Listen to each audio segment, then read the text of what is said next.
Toboya qui on a régime de Kabila. Toboya qui manti valait dans le régime de Kabila. Ba député Kabila Tolba qui baza ko se comporter dans des monuments na bango toujours exagéré zo banate to ka ba mo invisible mais population sont souffrir. To lingé lo connaît son gâté. Curieusement, oyo to vivre c'est le pire que tango yande Joseph Kabila. Pourquoi? Ba député ba kina kola la pongi naza ko bandela likambo.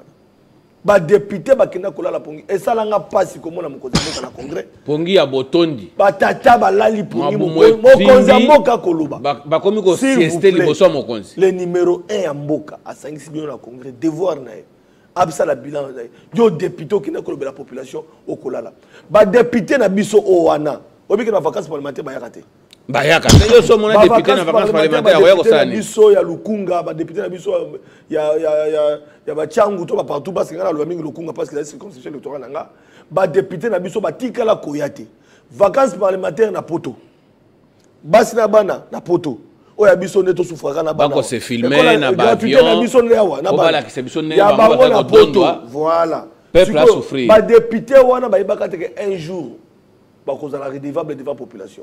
Oui, tu veux me dire que 5 ans, comment j'ai vécu pendant 5 ans?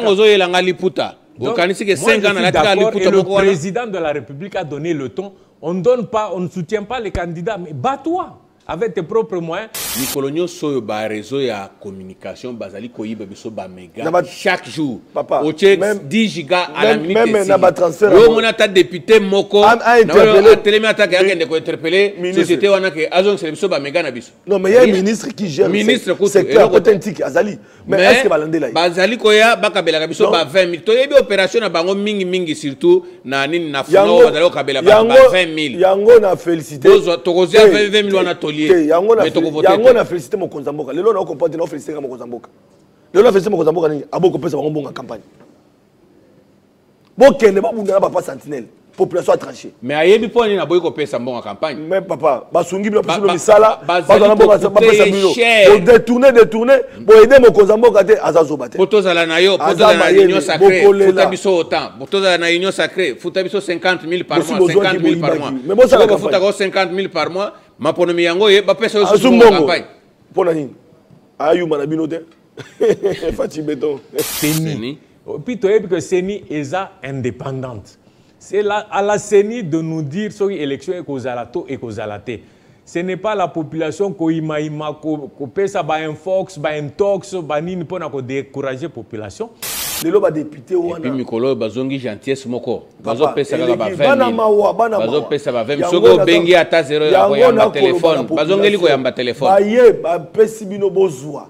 Ba pesi bino bozwa ba polo ba 20 000 ba 50 000 francs ba bassin ba maputa. Oh biso matembele simandako oh biso na boy ba slogan mais yo soki opesi 5 ans on passe ba ndeko ba ko baté uta ko lobango to merci beaucoup parce que uta ko lobango na mekapi ko enchiri mutoyer awa apesi mbongo na parce que biso ba bakeno papa santé to ko liate ngabi ngaza député ko liate ngaza député o sengeli a changer makam na mboko so comme nous allons jeunes vous allez elenge olingi changement voter papa sentinelle so olingi passe na bino koba bozo 20 000 bozo 20 000 bo voter bango bokolela ata kabelo $100 obi bande ko babenga MC Baba okolela yo na nani nde yango population esengeli bande ko na biso ba candidat baya na message. Quel est le message que vous apportez? Eza ba candidat président de la République, eza ba candidat député nationaux, eza ba candidat député provinciaux na ba élection municipale. Boya na discours, qu'est-ce que vous allez venir faire? C'est ça qui est très important. Mais quand il y a Polo, Bambongo, Sentinelle, je m'excuse, mais Nalingana Beta, c'était un niveau de dignité et zonga, dignité à Congolais, Toboy Bapolo, Toboy manipulation avec 10 ou 10 000 francs. Mais ça va changer quoi ta vie? Bah, aider même pas mon Konzamboka à réaliser le rêve. Il y a Fati Solution à en face, na base était à contredire. Yo moko mona ba député, bazakola la pongi. Pendant mon Konzamboka na congrès, azako na bango. Quelle image il y a parlement et puis les candidats direct ba parlementaire ba kola la pongi Mokonza Mboka azali ko tenir discours à congrès devant les deux chambres réunies mais ils ont ça la passé ba modèle ba député wana pour ne pas citer bilan la bango ba député ceux qui tembe Daniel Safwazali oyo atasabi papa sentinelle je suis prêt à venir témoigner ba député aucun parlementaire aucun contrôle parlementaire mais rôle la député Zanine de Konangai. Rôle la député Zanine. Yebisanga ba député oya palissade au titre de l'autorité. Parce que ngoni de quoi monsieur bateka ba komo tsana ngo ba pui ba komo sango ba benga ngoni ba na moni ba komo te kango po bazo misolo ya ko rompre le monsieur ba ki ba zo palissade te mais ba zo palissade même là ba confrère journaliste ba de konso ko ta parlement Alexa Buninga Mawa c'est pour dire que il s'agit Sony aux yeux émolument est-ce que nous pouvons accepter les lots est-ce que ba que l'autorité budgétaire ya mboko za ba député za ba parlementaire bango moko ba pesi émolument na yo ka $20,000 on en a parlé tout ça là to lobela ma plateau de télévision to lobela yango mais un policier a ofuta ma combien salaire à policier et banaka salaire ya soldat et banaka salaire à fonctionnaire et médecin et banaka mais salaire à député yebisanga ba député bango ba biso salaire bango combien Zando balaka kina bato boki ko déplacer mon konzamboka a lancé première pierre de construction a lancé ba travaux et bandi mais bolaki na ba congolais na ba maman Zando ba souffrir pendant 5 ans ba bien été toujours fachi to bengani kabila lo fachi ay solution na biso mo ni passe na biso mo ni esili boki ko kanga Zando banaki ko aider ba maman ba kinoa o sengeli ba voter fachi beto bokangeli ba maman na Zando mokonza mboka akosa lelo ko musuta atiki bango sa musala ozali gouverneur avec Kinshasa musala mais Zando yango papa tika ona ko tika OK oyeba est-ce que OK oyeba ki mokonza mboka bana ko bilisa mbongo pour na ville ya Kinshasa pour na kini bobeto basala na yango nini po mona motema mabe ya bandeko na biso mbote lisusu toyei lisusu lelo pona kolobela mambi matali maponomi oyo balaki biso le 20 décembre ya mubu oyo token de vote est-ce qu'il y a solo token de vote topé token de te pona nini banungunungu aliko tambola cesse ya mbebo pona koloba ete maponomi makozala te awa nazanga mokote na yambeli bino mwana mboka ale mukuna mwembi ye alibongo mui politiko kati ya etonga ya IDPS boso na ye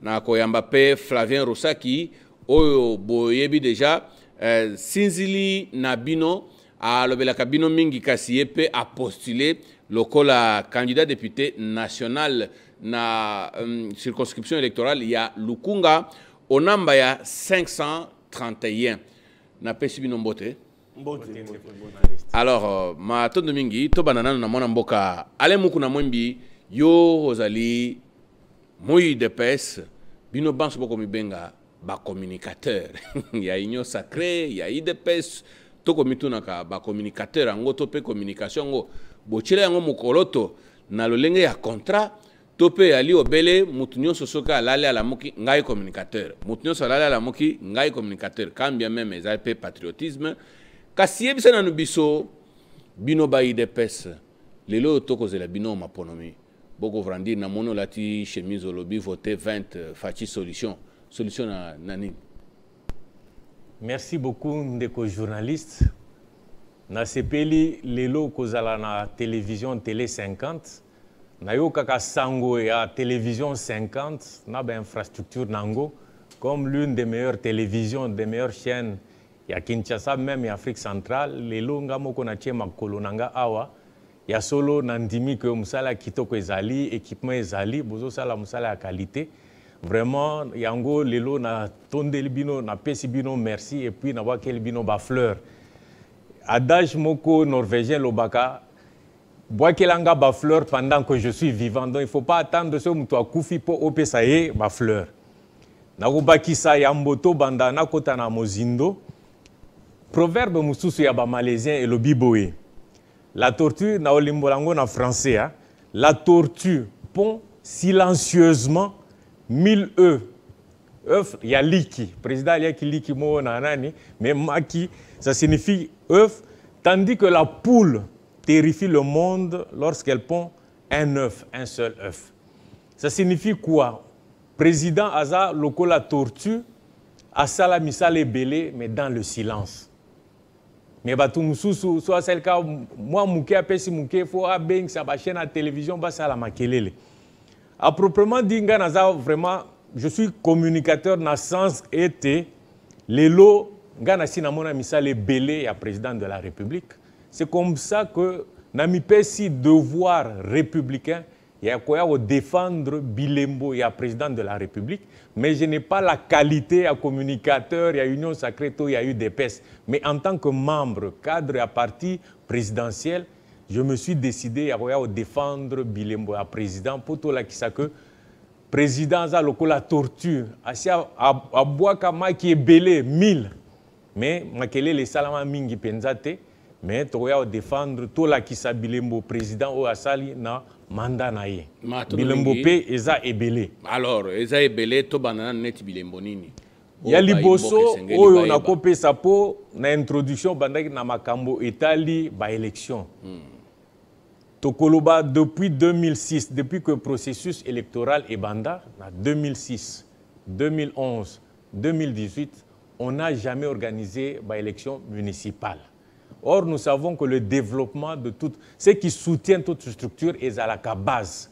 Ça signifie la commune les lots lingi to pesa importance na niveau à commune to parti to banda na ba structure amike to mata. Donc l'histoire retiendra que Mbala Liboso, ba élection municipale, ils ont organisé depuis le cycle il y a 2006 et Banda, c'est sous le régime du président Félix Antoine Tshisekedi Tshilombo. Et ce n'est pas Tshilombo plutôt, et ce n'est pas négligeable. Ce sont des petites choses, mais ils ont quand même un très important au Nalinga qui n'a souligné. Est-ce que Kozala, ma ponomi, Pambate déjà présidentielle législative, Batubako Imaimake, le 20 décembre, et Kozalate. Batubako Imaimandengwana na saba mbetu na saba dra na kati ya matoi le 20 décembre za fiasco voilà bazali koloba que le 20 décembre za fiasco bazali ko obele côté bisabiso pambate mapono makozala te bongo soki élection présidentielle déjà na législative eza douteuse na koyoka bayimboka basusu yo kanisi obele kaka municipal nde ko salema est-ce que mapono yango kozala ya solo lokola yo moko yebi que c'est un cycle nyon sur Salema Mokolomoko. Donc ça signifie que ce n'est pas des élections différentes et au Salema différemment. Le même jour on fait et les élections présidentielles, députation nationale, députation provinciale, na municipale. So côté na bureau de vote, opération nyon so wana mine au Salango au même moment. Donc en dehors de ça, aux autres nanga soki ba élection et au Salema. Mais je crois que Bissonion surtout qu'il y a une élection, en fait il y a une institution au Ebengami CENI. Puis tu as que CENI est indépendante. C'est à la CENI de nous dire si l'élection est causalato et causalate. Ce n'est pas la population qui fait un fox, un tox, pour décourager la population, mais c'est une obligation pour Nambo Cannabiso après 5 ans d'organiser l'élection.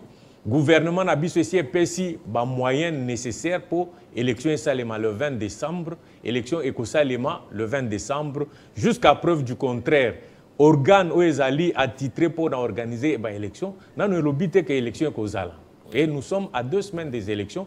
Moi, je crois fermement que espoir, espérance, Nabiso, na CENI a ebisibiso que le 20 décembre, CENI s'est confirmé que le 20 décembre, élection est causala. Et nous nous en tenons à ça, pas à ceux qui n'organisent pas les élections. Ils organisent l'élection théologique et causala. Sur base de quoi?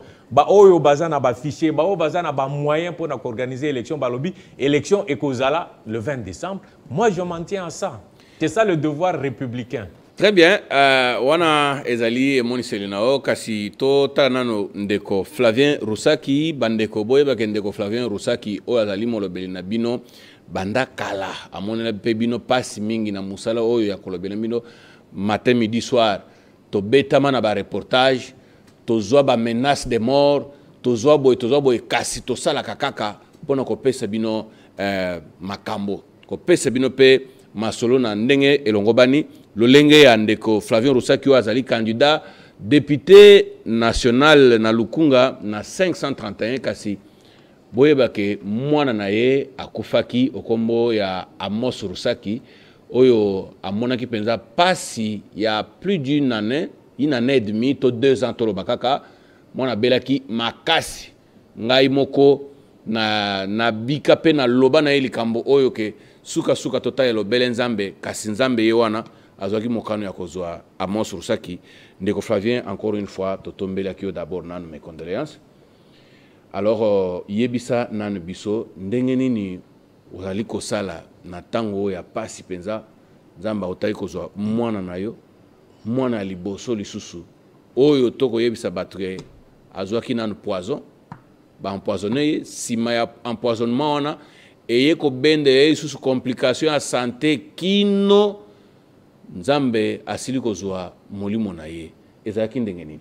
Merci beaucoup na motuna otuningai et puis ezapasi lelo yo kubungisa mwana 23 ans on a rappelé qu'il y a mon 60 ans mwana mibale jeune comme tout jeune oyo singela qui a voyagé parce que abana ko sunga mama na na cadre business il fallait s'installer en Chine attendre en Chine pendant que mon azako s'est préparé tu vois l'entourage et tout on va apprendre plus tard qu'il était empoisonné mais il a souffert longuement na hôpital depuis novembre à Belaki et puis le 21 mars à sali crise nandaku na ndenge yo abandi ko belati na ndenge akufi donc tolobi était molimo nepe manakimia et puis c'est une occasion pour moi de remercier bande ko nyoso yo bazalaki nabiso elongo na bachana ba télévision Télé 50 notamment, je remercie parce que bonne personne Tezaki Koleka à la longueur de la journée pour nous informer Batou.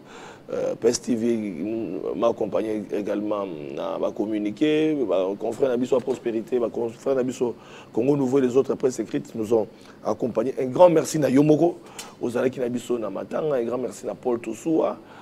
Vraiment wa bandaki alali nangati akundi nangati a passé journée nanga pour consoler nga na bozente danu ke fula na bozente bande ko na biso oyo bazara pembe na biso pe ba confrère mususu et puis na bayi politique na kiko sukisa wana na ko remercier Aimé Pascal Mongo o azalaki pembe honorable Edi Yeli bazali ebele en tout cas na ba personnalité politique oyo na mona ki moi muke pe bazalaki na bozanité Junior Pechi ayaki longo na bandeko ya Aspel Kabila Forever ope bazokita ozananga ale bolonjo na bosanité maître Libeni Junior Bakokela donc parce que moi ebele pona koloba ite même na cadre Aspel Kabila Forever na mona ba Mitterrand so bibale bazalaki na mona ki Floribeya na bosanité bandeko balandi bozalaki ebele Prince Kinana et les autres merci beaucoup na bandeko so ba accompagner qui c'est une dure et douloureuse épreuve oyo naza ko traverser parce que c'est même comme lancement campagne de moi na atika kibiso et molimo et puis manakimia et voilà na reprendre ce comme activité.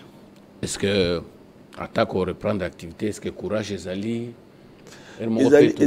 ezali facilité d'abord pendant tout ce temps ozusa musala na yo mais moi na okoka bazungu samakila moi na ozo kota azana ba séance ba dialyse ba to bazona na biso ba binenge zalaka c'était pas facile donc durant mois de mars ti to comme na mois ya novembre ça n'a pas été facile l'enfant aussi a souffert la famille a souffert et voilà c'est dur donc il y a qui nzambe ndé akopé sa biso kimia vraiment nzambe wana apeso lisusu bokasi bon yebisa nanu biso awa siko milulu na yo ya maponomi campagne électorale okomi nango wapi okosala nini et puis ozali ko tumba maboye ozali ko toka polonga maponomi nini penza ya sika ozokende komemela bayimboka Congo o ba mesana obele malako tango tokozwa nini sanza nyonso ko banda ko pesa limiero obele na Congo tango tokozwa moi nyonso limiera moi ekotika mokili mombe ekotika obele na Congo yo tango zokende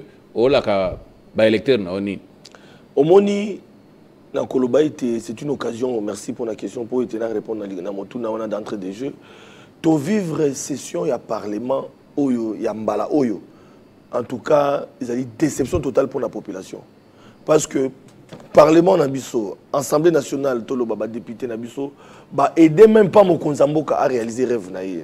De Konabiso, il y a Fati solution à face nanga, na base était à contredire ngate. Yo moko mona ba député bazakola la pongi pendant mon Konzamboka na congrès azako sorana bango.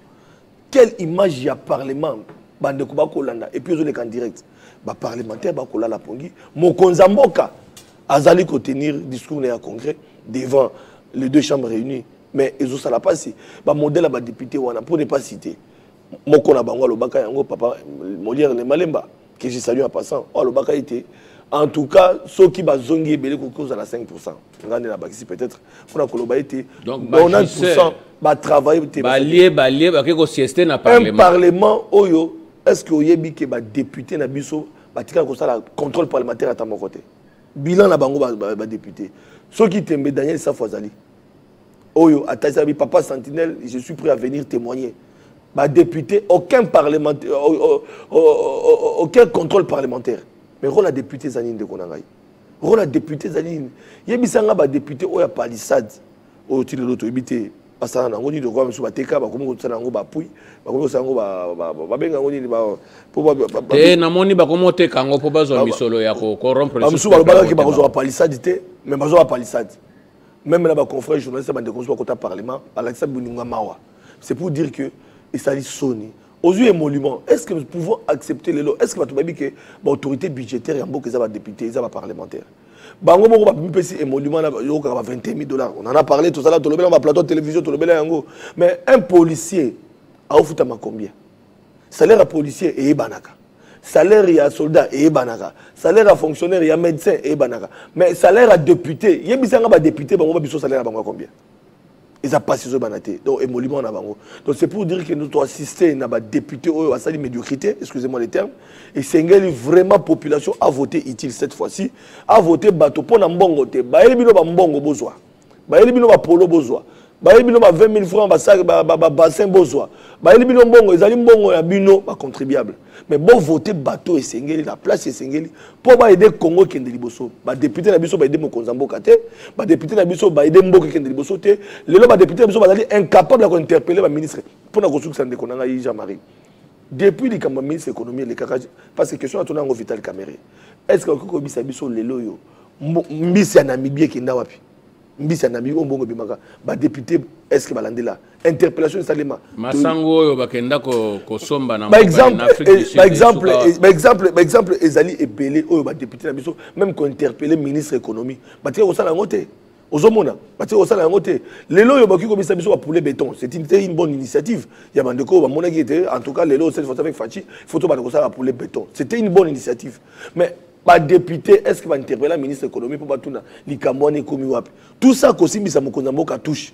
lelo yo likambo ya banzela parce que tout un expert kolobela biso likambo banzela lelo to koyeba ba mbongo bima combien pour na sala misala wana ekenda wapi na ville ya Kinshasa parce que biso to ba kinwa ce qui to bito na lelo likambo ya Zando oyo mokonza mboka komi président de la République ou l'initiative ya Zando oui ba député provinciaux na biso ba député nationaux na biso o wakamba vila Kinshasa na wakamba enguma ya Congo ba député na biso ba sala kinini Zando balaka kina bato boke ko déplacer mokonza mboka a lancé première pierre ya construction a lancé ba travaux bandi mais bolaki na ba congolais na ba maman Zando o ba souffrir pendant 5 ans ba bien été toujours Fachi to bengani Kabila lelo Fachi ay solution na biso mona ni passe na biso mona ni esili boke ko kanga Zando banaki ko aider ba maman ba kinwa o sengeli ba voter Fachi beto bokangeli ba maman na Zando mokonza mboka akosala lelo ko musuta atiki bango sa musala ozali gouverneur avec Kinshasa musala mais Zando yango papa tika wana ko tika OK oyeba est-ce que OK oyeba ki mokonza mboka bana ko binisa mbongo pona ville ya Kinshasa pona kini bobeto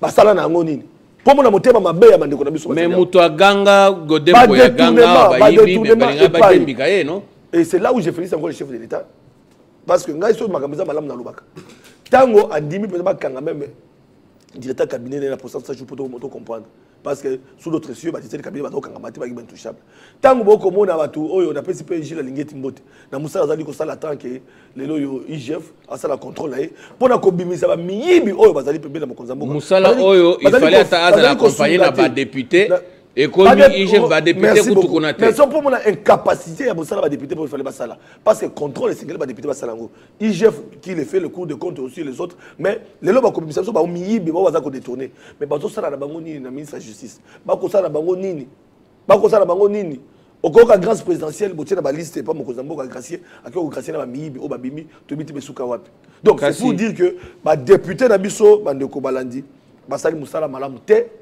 ba député na biso esengeli oyo balekaki na l'initiative tant bakoya ba loye ko bana malamu botunaka bango bosalaki nini te bazo pesa bato ba 20 000 francs c'est une occasion pour na koloba na bana lukunga papa sentinelle 531 code amboka yango na 531 donc code na bino lukunga yango na tozali wana et puis bandeko bazali ebele na bozali badanu kefula Mike Mukebai bazali ebele oyo bazali ko bunda pe po ete ya solo tokende liboso matondo mingi oti koloba likambo ya motuya na makambo matali mingi peza ngomba Kinshasa ndenge to mesana ko yebisa bato ke bo voter pona mbongo te zwa mbongo 20 000 francs bakabela bino chaque dimanche wana na $100 wana divisé ngo par 5 ans au banda kolia par jour pendant 5 ans alors lokolo ndimi voter pour aibaki ayeko kabela bino ba 20 000 liango kasi tango kozonga botika ya kende na kimia po so teki vona ona na nini na 20 000 francs oyo kolia pendant 5 ans. Alors tozongela mwana mboka Alain Mukuna Mwembi yebisa biso lelo yo tango tozali ko kende na maponomi bino ba IDPS bino union sacrée boko yebisa peuple ni na manso toko bikawa tomoni awa misala kini bopeto lelo Kinshasa semble poubelle kuto ya bien omoni poubelle ya bien poer moko poubelle okolo ko taper moi eloko eza moi bien Kinshasa surtout na nzela mabe makasi en tout cas bosungi bisote toyoki makambo awa révélation na mona mboka Godin Poi oyo pe a postulé na Funa na 56 na Bandalungu na 46 a belelaki avec document à l'appui. Et dans makambo ko selete avec document à l'appui 150 millions il y a emprunt il y a ba banque bo defa pona ko iba ayeko belele susu 450 millions ayeko belele susu 850 millions na ba banque arabe mansomana eza misolo esengela ki lelo ndenge tokoloba Kinshasa bopeto boy Kinshasa zonga bopeto mwinde ezala ya solo banzela ezala banzela o babanga na Kikongo ya ngolo ya solo batu ba vivaka kitoko boko kende na bila nini na élection o et puis bozui lisusu kwa ke bazali ko bele moyibi ana bo postuler lisusu na kaka esika bayebi ke boyibi Deko journaliste na sepeli mingi na tuno ozoto nanga et puis na sepeli pe na intervention ya ndeko journaliste ya ndeko sentinelle aza candidat na députation. Je voudrais bien croire pour critique ezara facile mais tozo souhaiter bonne chance pour apporter du neuf. Et loko ya sika parce que tout le monde appelle ba journaliste belé baganga mais bakota na nani wana bakota neti na mura mais j'espère que ndeko ozala parmi ba journalistes ou disons ba députés ou ba ko révolutionner na makambo msusu esengeli toyeba ete président de la République tozana séparation de pouvoir eza eloko moko ya mutuya esengeli toyeba parce que c'est comme ça que tolobela likambo etel gratuité. Il faut avoir un peuple formé, un peuple éduqué, de sorte que baponaka ba candidat sur la base ya mbongo te na sepela na Kisangani pe bisike belé mokonzi azo kende bato bazo ganga président ope sa mbongo te ope sa polo te toko voter onanko.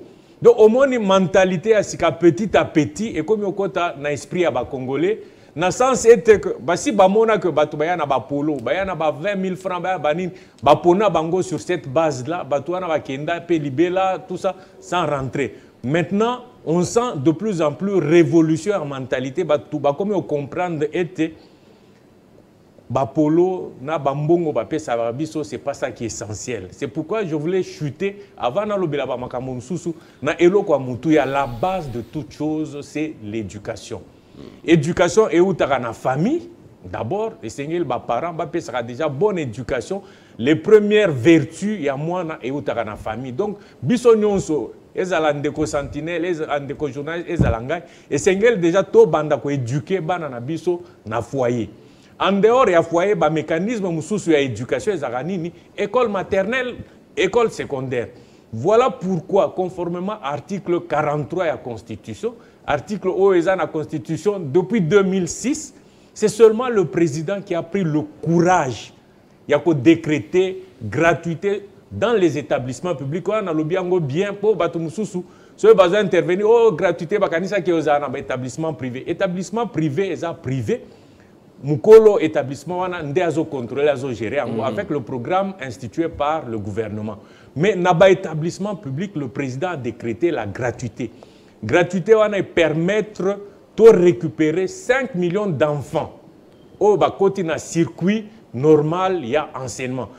Peut-être les loans de journalistes, bien fait, il y a gratuité.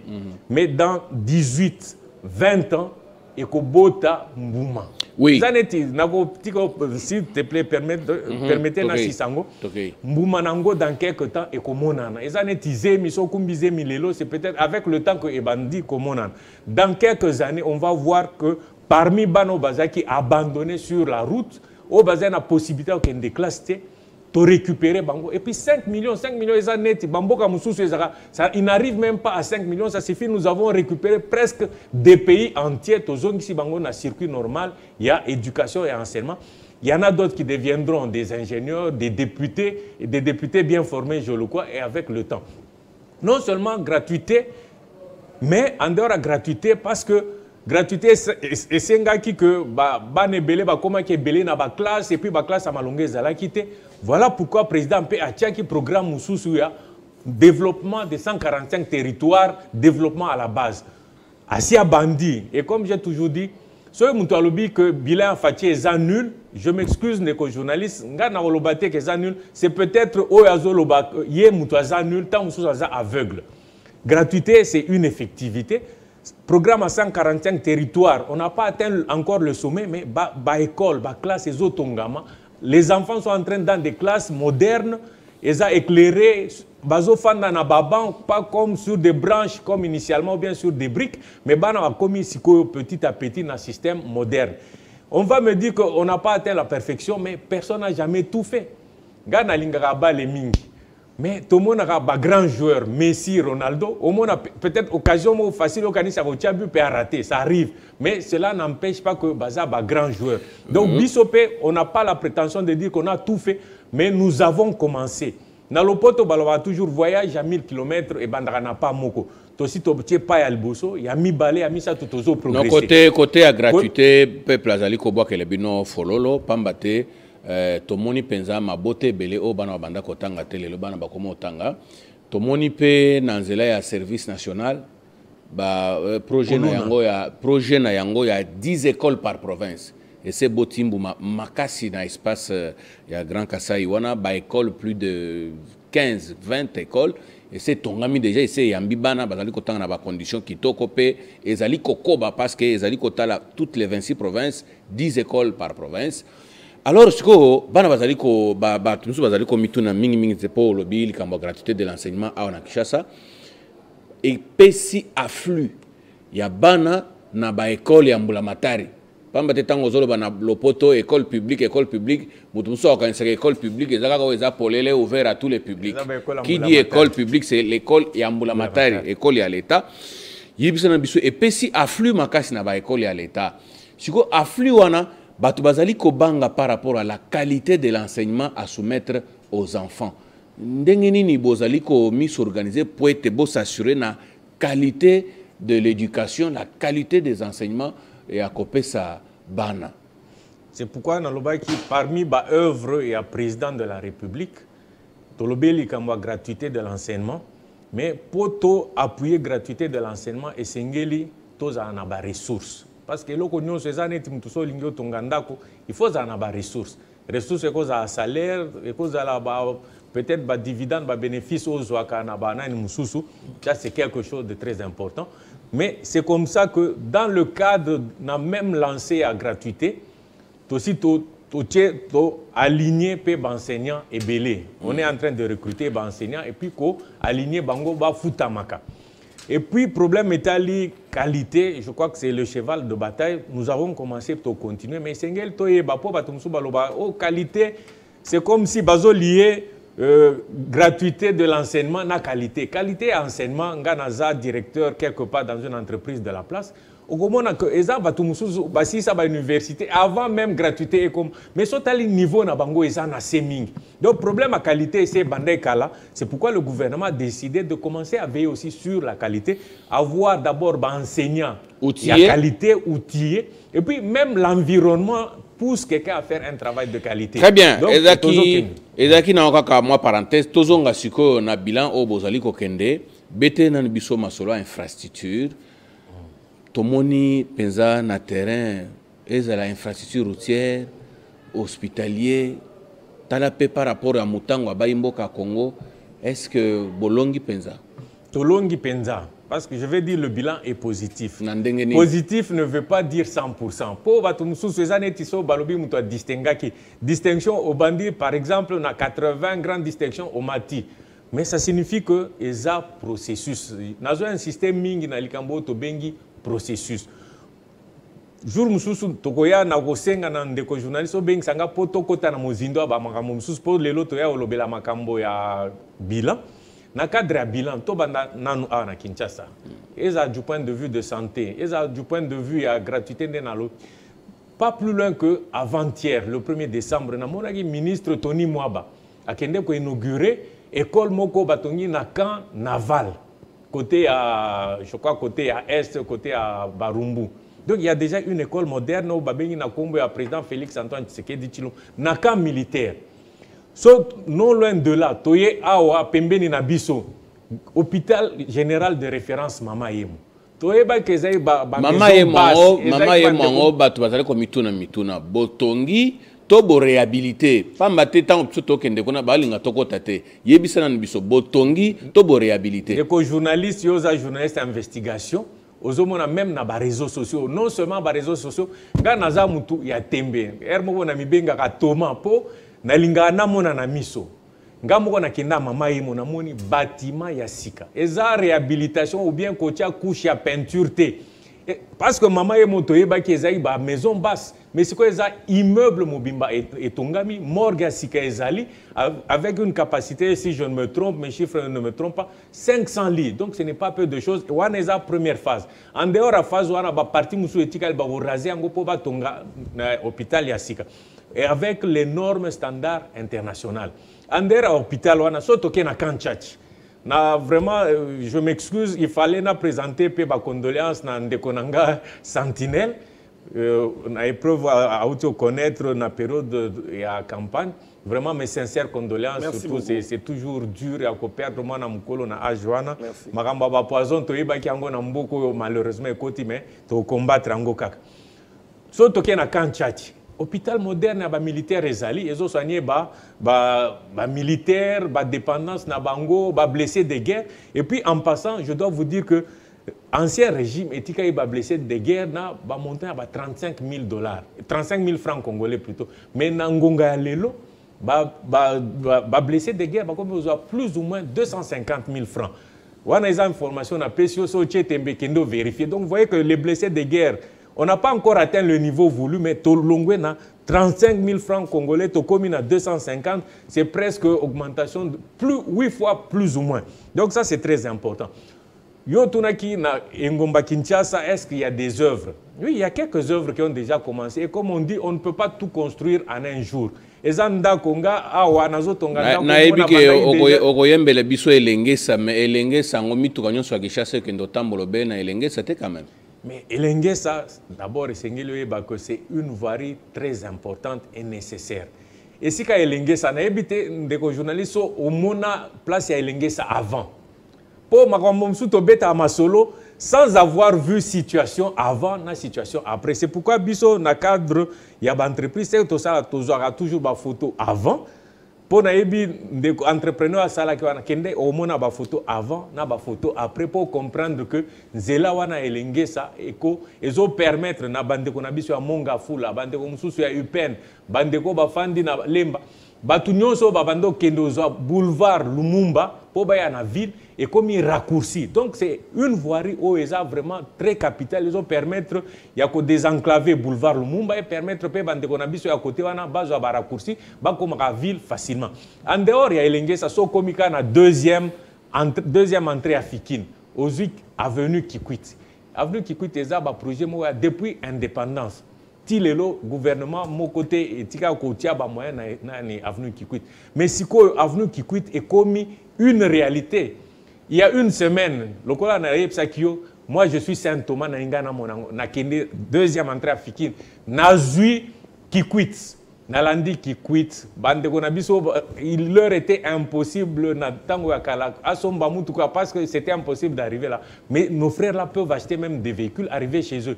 Na landi Kikwit, na traversé avenue de l'université, tina yo koya na Elengesa, na yo bima côté à bypass. Donc c'est déjà quelques œuvres.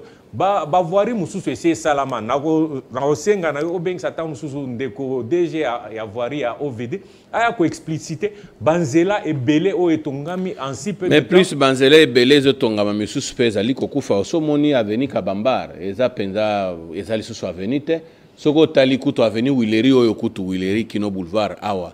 Yomoko tuna nan ba avenue eza kutu nzinga ya hôtel de ville bureau esika mokambia ingomba mokonza Kinshasa sala kamsala okoyoka nsoni makasi toko mituna katambola kananzela nini. Deko journaliste lokola na yebisa kyo que il n'y a pas de génération spontanée. Yango na yebisa kyo que il était important tous avoir ressources. Ba ressources c'est comme ça que le président de la République avec son gouvernement c'est mansopote était d'abord, budget à l'État, ils allaient augmenter et tu vas te rendre compte que le budget a été triplé en l'espace d'un mandat, ce qui est un exploit. Mais c'est déjà un exploit. C'est à partir des ressources qui vont permettre de progressivement. Budget est triplé. Est-ce que PC impact na vie à la population? Mais PC impact évident. Na peso et à nous. Pour Nabilo quoi Mike pour tout bando comprendre petit à petit impact il y a budget. D'abord c'est le budget de l'État parce que so balobi gratuité cela ne veut pas dire que personne ne prend ça en charge. Ça signifie qu'au lieu que Babo Tiba Zouango en charge, c'est le gouvernement qui prend ça en charge. Mais le gouvernement prend ça en charge sur la base il y a budget. Et puis Essengeli Batuba Yeba été ceux qui bâtir gratuité mbongo oyo esengela ki ofutaka ofutela bana admettons on a 4-5 enfants dans une école so sangisi nyonso tout wana ça vous fait une économie qui peut vous permettre d'orienter ba dépenses wana vers des projets d'investissement wana nyonso tout biso ba congolais to calcula kangote mais il faut savoir que gratuité ya enseignement gratuité ya maternité ezo permettre na mabota ebele basala ba économie mbongo esengela ba kuna bazo orienter autrement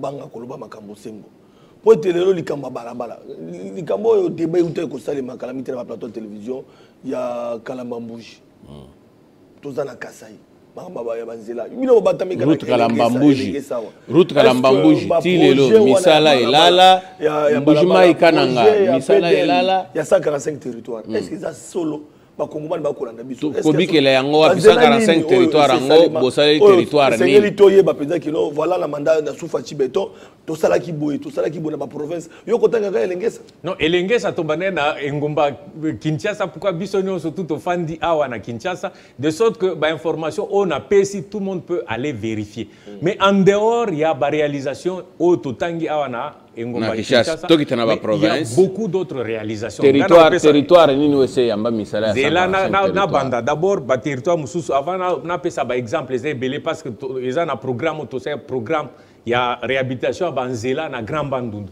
ou plus ou moins 1000 km de route sont en train d'être réhabilités dans Grand Bandundu. Bandeko bafanda na Bandundu ville ba que so côté à partir à Mongata kende nani Bandundu ville c'était un calvaire mais il y a déjà misala les salema parce que misala ya Banzela ça Banzela est tongama na mokolo côté c'est des projets qui peuvent prendre 2-3 ans. Mais na ebisio que le gouvernement a mis des moyens Banzela ebele na espace Grand Bandundu ezo tongama na kopeso pe na kotangelo ou bien na kopeso ba document o ezo la que misala ezo salé na kopesa exemple mususu etali ba pont oyebi ko tonganzela c'est plus ou moins facile ou bien so nzela eza malamuté tu peux encore rouler mais so comme esika par exemple rivière ezali moyo katsa ezate c'est comme ça que le gouvernement de la République par l'office des routes a importé 305 ponts métalliques modulaires. 305 ponts importés. En 3 phases, et puis, on a exemple, contrat et Liboso. Est-ce que ça promesse? Et ça promesse. Programme en 3 phases. Première phase, Ezaki commande il y a 44 ponts. 44 ponts nous surtout en essayé comme à Kinshasa et puis on va conteneur là unikin to ndengeni. Wana ba conteneur unikin te. Ya unikin wana to lobia fikin wana tozo réhabiliter fikin po fikin ekufa nango. Ba conteneur oza na université wana ezaki na programme de réhabilitation ya ba infrastructure enseignement supérieur université de Kinshasa UPEN ba to ba komi bengango Harvard aussi le kina UPEN de konangai. Kendo visiter UPEN, o visiter yen. Nazolo ba makambo d'abord ya ba pont kokatanga te na peso ba biano. Programme ya liboso 44 ponts et si ekomi ba si ba déployer yango. Loko na yebisa ki misala ba travaux routiers et ça les mara progressivement il faut que ça kotonga ba infrastructure auto bengi ba culé na ba pile et sika nini pont et a ofanda. Ezo ça les masiko. Les 44 ponts sont déjà dans une partie et sont déployés. Deuxième commande, pour tout le monde que Mboka Nabiso, qui n'a ni Congo, tous a besoin de plus de 1000 ponts. Pour la rivière, il y a Ebélé, Bama, il y a 4, il y a Ebélé. Donc, première commande, il y a 44 ponts. Commandés, payés et déployés. Misal les autres salles pour rejeter les ponts. Deuxième commande, sa commande, il y a 60 ponts. Les 60 ponts, sur les 60 ponts, 44 ici est commis déjà. Et ça, soit na Matadi ou bien na Kinshasa, et puis le programme est déployé en Ezali. Mais le président a compris que le besoin est énorme, il y a 201 ponts. Les deux premiers contrats sont déjà payés entièrement. Le contrat, il y a plus ou moins 12,5 millions de dollars, c'est déjà payé. Deuxième contrat, au salaire, il y a 14,5 millions de dollars, entièrement payé. Or, on a vu que le gouvernement à Kala, c'était difficile de payer tous ces contrats. Je vais vous dire pourquoi. Au Italie, 201 ponts, on a déjà payé avance de démarrage pour permettre aux fournisseurs à Bandako de fabriquer des ponts. Et ça, plusieurs fois, l'équipe et l'office de route ici qui ont visité Kolandela. Mais ça c'est un malam, ouais. Ça c'est un malam, tolingité pour on a construit un magasin dans des enclavements et des territoires rebelles. Mais des enclavements, je vous dis 305 ponts. Et ça, avant, il n'y a aucun gouvernement qui a importé 305 ponts. Nous sommes avant Covid-19, après Covid-19. Covid-19, c'est pourquoi la difficulté au comprendre. Moi, je ne voulais pas couper ça justificatif. Pour ce gouvernement, tu n'as pas le droit de se justifier. Ça explication à moi, les autres devoir c'est ce que le gouvernement fait. Je ne voulais pas me plaindre à ma Covid, une situation Covid, d'un blocage qui monte Mobimba. Situation, il y a guerre en Ukraine. L'économie mondiale a été frappée. Nous, on ne veut pas se justifier comme gouvernement. Nous nous assumons. Je dis bien, nous nous assumons. Makambo Etali, par exemple, qualité à Banzela, Olobela Kiango. Mais comme je vous ai dit, le président ne peut pas tout faire. Ce n'est pas le travail du président d'aller vérifier qualité.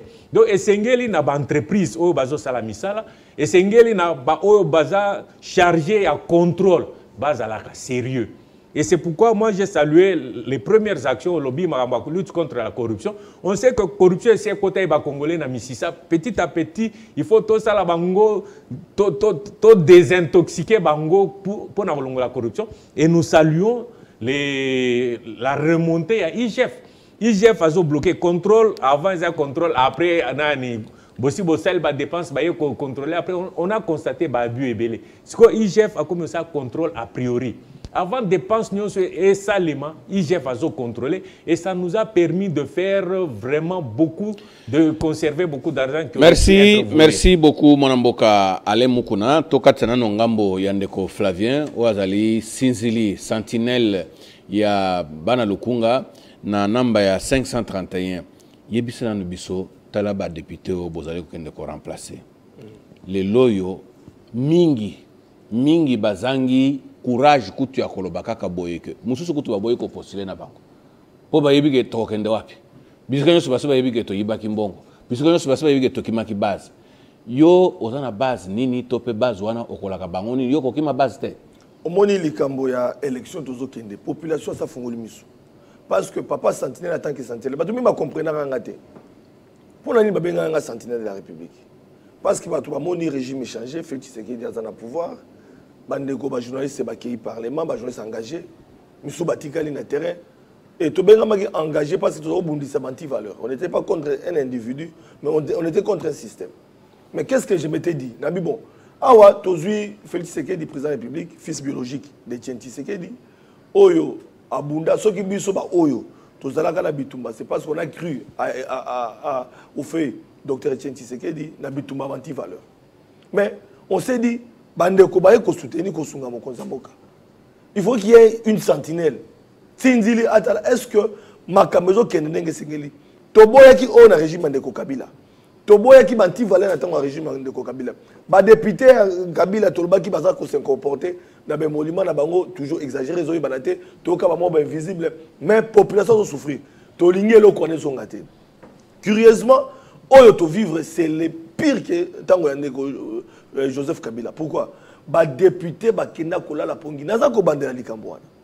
ba député ba kenda kola la pongi et ça langa passe comme na mokonzi na congrès pongi ya botondi ba tata ba lali pongi mokonzi mboka koloba ba komi ko sieste liboso mokonzi le numéro 1 ya mboka asangisi bino na congrès devoir na absa la bilan yo député qui na koloba la population au kolala ba député na biso o wana obiki na vacances parlementaires ba yakate bayaka yo so mona député na vacances parlementaires ya ko sani biso ya lukunga ba député na biso ya ba changu to ba partout parce que ngala lo mingi lukunga parce que la circonscription électorale nanga ba député na biso ba tikala koyate vacances parlementaires na poto basi na bana na poto oya biso neto souffraka na bana bako se filmer na ba avion na biso lewa na bana ki se biso ne ya bango na poto voilà peuple a souffrir ba député wana ba ibaka te un jour ba kozala redevable devant population lelo ba député wana puis mikolo bazongi gentillesse moko bazo pesa kaka ba 20 bana mawa bazo pesa ba 20 soko bengi ata 0 ya koyamba téléphone bazongeli koyamba téléphone baye ba pesi bino bozwa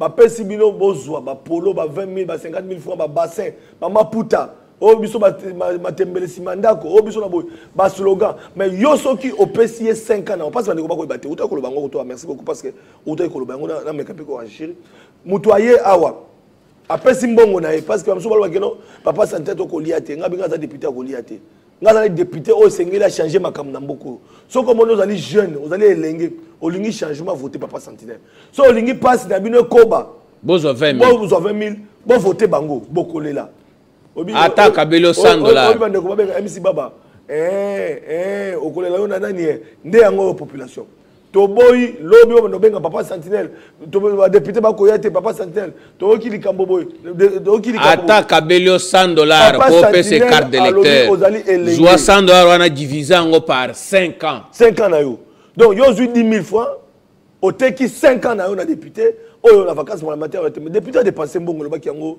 ndeko na biso na plateau d'abord c'est bango il faut récupérer parce que bazo ça la business bato babite que le parlement comme business ateki le pango na ya $200 il y a $100 ayebi que non na campagne électorale na kotia ba panneau na campagne électorale na kosoba ba bassin pour ayebi ba kofuta 1 million 5 ans bazwaka au-delà de $1 million autant d'électeurs na 10 000 électeurs so na pèse électeur moko le quoi $5 na dépense le quoi 50 000 vous comprenez abeti calculer ana ndako 50 000 wana soki akei alors tango bino bilenge ba maman ba tata boteki 5 ans na bino likolo ya $10 ya $5 ata $100 aza commerçant ayaki ateki akei esengela récupérer mbongo na ye ayebi ki akozonga su na 2023 ayebi tango akozonga 2023 ateki sur le pango to bazwa mbongo na ye ayebi ki naza na 10 000 électeurs après $5 ça fait 50 000 et ça business en tout cas côté wana nde côté la population na biso yo teki lisusu bola tapé nan moi kazaka ya lolendo parce que pendant 5 ans wana abanda ko peso mbongo te meto banda ko bika pendant 5 ans wana kabela ko polo te to banda ko lata ko kanisa te ke polo azo yele yo lelo wana to pe $10 ko kabela wana yango nde eleki 5 ans ya souffrance oyo moni po pese sur 5 ans ya souffrance mosusu yango siko na fungo la population en tant que sentinelle la république na sala ki wa toujours pour na coever pour na correcter non na secteur ils ont tambola malamu te na secteur tambola ba détourner jula lingete no sa musala ba député ba ko sala so to yo ki biso to betli mbela population ba ke le kambwana izabo izo kinebo donc voilà dans le bien été opération député à Kala azonga te parce que akena la pongia ba bébé ba samusa ki mokonza mboka na parlement député ya Kala pe ya malamu bazali baza mingi te omoni tsoko taine tivie godempo en tout cas la député ya malamu asungi Jeff Makasi na ba dénonciation avec document à l'appui omoni banda pe asia yango muto ya kolekisa document contraire à l'ité bango nyoso bakimi muto bazo ata courage ya ba député pe bakimeli ko kabela bato ba 20 000 oyo bazali conscient basali musala pe bazali ba député oyo ba proposer ba loi bazali so ko ba no parler mais c'est le côté donc à 100% non mais so tali bilan na bango za négatif parce que ba résoudre problème en population té est-ce que biki taux ya dollar le comme na combien to comme ko 27 28 taux dollar le loyo est-ce que ba meki ko interpeller ta ministre économie po ba to ba meki ko mais taux ya dollar ata so ke komi 30 to ye ba likambo 21 000 pour aller à occuper et bon invisible ba invisible bazwaka ti ba 50 000 alors siko yebi ça mais tuna to ya dollar na tina ni yemo to aller ko bika mala ba osala contrôle parlementaire mo konini et comme alimentaire ba mekira ono motion interpellation mbongo ba ndiko tambola ti 5 ans ici mbongo tambola ba député ba est-ce que yo moni ata député moko abimi boy ke place tel ba yibi mbongo boy place tel ba yibi boy mais mbongo haram est-ce que ba pesa so sutango to tuna ba député so mbongo haram sutango zani ba député na biso ba biso eza dossier on les a compliqué à ram dossier à ram til les loyo to ko belela mbongo na biso zonga te est-ce que ba député ba meka ko interpeller to ba interpeller ba pesa yano même sa biso population est-ce que ça a suivi to contrôle ba keno mais yo zo ba tabongo mikolonyo soyo ba réseau ya communication bazali ko yiba biso ba mega chaque jour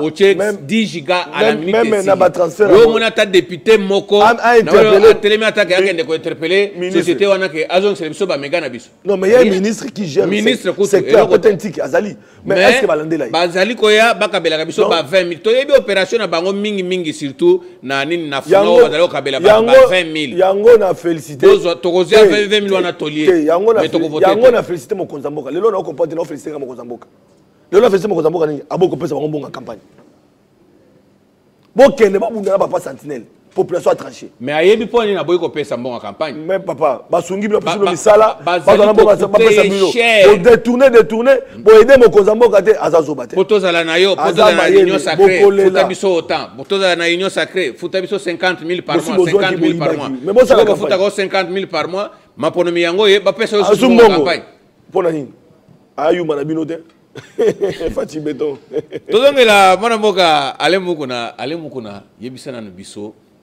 lelo yo peuple na biso azali ko bika makasi na pasi mikakatano soki pe tokei na makambo matali pe ba désenclavement wana ndenge bo pesi ba projet ya ba pont eloko esalinga esengo makasi projet ya ba pont parce que je sais ce que représente un pont na matali de certes agricole mboka na biso eza mboka oyo tozana mabele depuis nzamba kela mabele wana etikala kozwa ta Congo te likwangule etikala okata ta lititi moko te tozana mabele ya mutindo ndenge wana ebele na mboka na biso kasi agriculture eza négligé agriculture eza négligé service national oyo kutu emekaki kutu ko mekisa biso mais azali koloba ke ye moko akokoka kolesa ba kongomani nyonso te na biloko ya bilanga asengi kutu ke ba financer pe ba structure mususu mais ba tia sérieux pour que to banda ko la concurrence ya production agricole to bimisa mboka na nzala bino bokomeka ko bele o guerre na Ukraine nde epekisi bino bodlo na milona na mboka na bino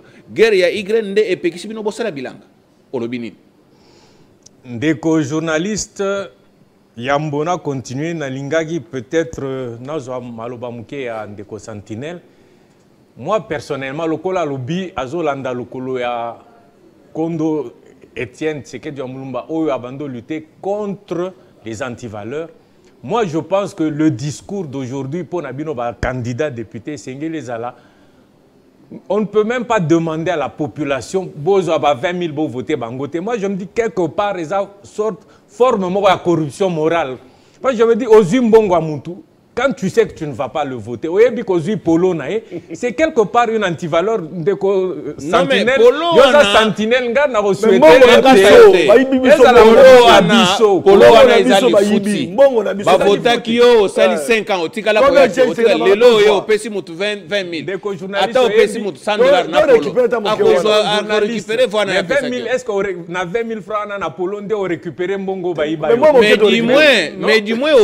je voudrais que bami monaki ba malette ba téléphone bando ya mbali susute na bureau na bango bando ya mbate lelo ba komo ya ba 0 soko vengi député lelo akoyamba azo bondela okutu windeko eza ndenge nini omoni bazongi ba komi accessible betelo lisolo o na monaki na ba réseaux sociaux.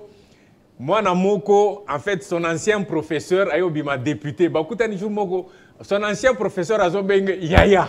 Donc c'est pour dire que il y a la flatterie mais moi en ce qui concerne les antivaleurs, lutte contre les antivaleurs, je souhaiterais parce que déjà le président américain Mokalobanini avant de te demander ce que le gouvernement fait pour toi, pose-toi toujours la question et qu'est-ce que moi j'ai fait pour le pays? Si nous rentrons tous dans la corruption, parce que c'est une corruption morale, voilà pourquoi nous avons dit Ndeko Sentinelle, pardon.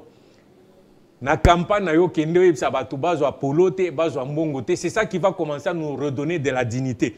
Na lande vidéo mo na ba réseaux sociaux un député hein, c'est eza spot moko député mo yena baloso bani na kabela ba population est boyaki pour dire que la population pour ne pas trahir le pays, pour se prendre en charge le Ndeko Sentinelle pe alobayi pour paraphraser Mzee Kabila Se prendre en charge, c'est commencer à refuser les produits qui sont déjà à corruption. Dès le départ, ça va nous donner de la dignité. Tout à fait d'accord. Parce que je suis d'accord avec ça. Tu veux me dire que 5 ans,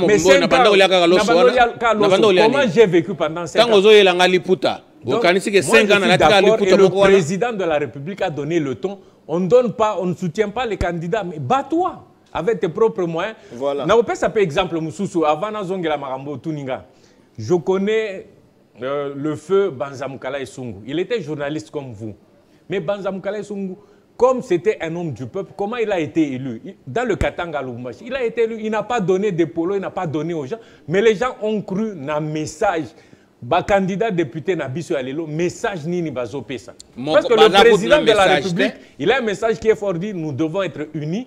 Toi, assurer sécurité en Bokanabiso, en multipliant le budget, par la loi de programmation militaire. Donc, il y a un discours. Message, discours, que bazan angoté. Il faut un message. Quel est le message que vous nous amenez? Quel est le message? Et Sengeli, Bandekonabiso, candidat, un message. Quel est le message que vous apportez? Ils ont un candidat président de la République, ils ont un candidat député national, ils ont un candidat député provincial dans l'élection municipale. Il y a un discours. Qu'est-ce que vous allez venir faire? C'est ça qui est très important. Mais quand il y a un polo, bambongo, sentinelle, je m'excuse, mais nalingana beta c'était un niveau de dignité et zonga dignité à Congolais, toboy bapolo, toboy manipulation avec 10 ou 10 000 francs. Mais ça va changer quoi ta vie? Donc, Essengeli vraiment valeur, parce que tu lutte contre les antivaleurs pour te restaurer ma valeur. Moi, je crois que dans la campagne, Essengeli discours peut échanger, tout changer narratif, tout qu'il n'a pas poloté. Mais en ce qui concerne tout l'agriculture, il est très important. C'est vrai, Moussa est un gouvernement dans le monde moderne, le gouvernement met le mécanisme. Mais Essengeli peut gouvernement a appuyé par les privés, parce qu'il y a beaucoup de privés qui ont aussi des moyens. Donc le gouvernement ne peut pas tout faire. Azo bongisande terrain pour investisseurs, baya. C'est pourquoi Bissotoza a insisté, agriculture, le président l'a clairement dit, il faut lutter l'agriculture et dominer Maramboetali minéraux. Nous sommes trop souvent appuyés sur les minéraux. Maintenant, il faut que nous puissions renverser ce qu'on doit investir dans l'agriculture.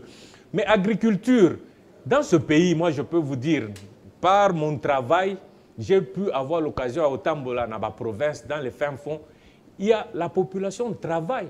Il y a des gens qui produisent du maïs, du manioc, mais par manque, il y a une voie d'évacuation. La production n'est pas de territoire. C'est pourquoi on a dit, j'ai insisté que le programme, il était question d'infrastructure, et permettre que ceux qui ne connaissent pas produire dans Mboka, ils ont la possibilité d'atteindre le centre de consommation. Donc voilà pourquoi, importance il y a pont, importance il y a Banzela. Banzela, je sais qu'il y a eu quelques dérapages, ça et là, qui vont être sanctionnés. Voilà pourquoi même le président s'est plaint pour la justice dans Mboka Nabiso.